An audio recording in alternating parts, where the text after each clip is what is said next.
Hey guys, Joe here, and as you can see, I have the computer sitting right there looking us in the face because I had something really bizarre happen to me today, and I thought I would talk about it and talk about what I did to correct the issue that arrived. Now, as you know, that's an i7-930, very old processor, 4-core, 8-thread, but it's old school stuff. We're talking 2.8 gigahertz base clock. I think it boosted to like 3.2 on its own, and it's not as powerful as I would like. In fact, the i5-4690K that I sold was 20% faster, and that's fine. I'm not gonna, cry over spilt milk because I got that processor unexpectedly. And in fact, I have this coming, and as you can see, for $40.40, including shipping, I got a 5675 3.06 gigahertz 6-core Xeon processor, and that's coming to me very soon. And it's actually already left Cali, so it'll be here well before the 12th.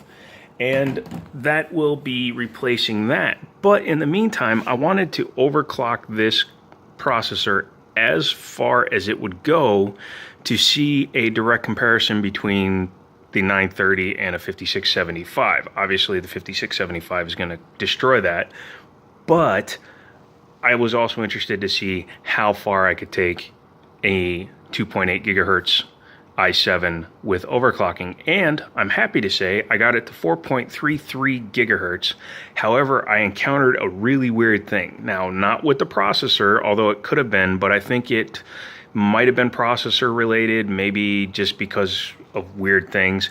Anyway, number one, when you run it in triple channel, you are limited to a 20 multiplier, which means for the multiplier for the computer, it will only go to 20 instead of 22. Sorry, that cools off my Northbridge. And with dual channel or one stick in each of the 3 channels, it will work better. But I got it to 4.33 gigahertz. However, when I booted into 4.33 gigahertz, it actually disabled the drivers for both of my 770s. And I couldn't figure out why.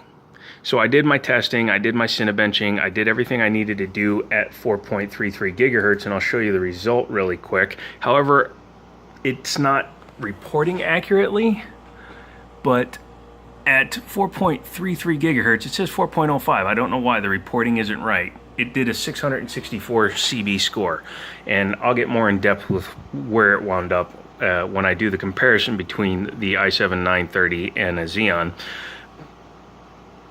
But after I was done, I tried to reload the drivers for the graphics card. I figured, oh well, no big deal. Just, it probably forgot them because it was maybe shutting off PCI lanes in the onboard controller, or something weird was happening. So I restarted the computer, dropped the overclock back down to where I normally run it, which is 3.9 gigahertz, and rebooted the system. When it boots into the system, it still won't load up the NVIDIA control panel. I go into Device Manager, says that it's keeping the devices from working. It sees them, but it was keeping them from working because it says they weren't working properly. Well, I figured, okay, next thing I'll do is I'll reseat the cards, but that's really difficult to do when you have hard water line tubing. That's not the correct way to say that. I apologize to everybody watching. But I was able to just get a small precision screwdriver in there, pop them loose a little bit, wiggle them out, and try to wiggle them back in, but you don't have a lot of place. So I got them back in, but the bottom card didn't go in all the way. And when I started it, it got a little bit of a smoky smell, which was concerning, but I did eventually get it working again. But I was still getting absolutely no driver detection or no card detection. So I went into Device Manager. I actually removed the devices, and that didn't help. I logged back in, then it was just showing them as an unknown device. So I scanned for device changes. It loads them back up as 770s. Okay, fine. Last step, and this is what you need to do if you run into this situation, is download DDU. It's a driver uninstaller, display driver uninstaller, and completely remove all the drivers that you have in your current system, and it will do it automatically. It'll restart the system and you're good to go. I did that, then I manually loaded Wickle driver 397, which is not the most current one, but it's the one that I had already on the hard drive, so I didn't have to worry about, you know, waiting for a download. And lo and behold, I now have both cards back in SLI, and everything seems to be fine. But I'm telling you, for about 10 seconds, I was freaking out thinking I fried my damn cards.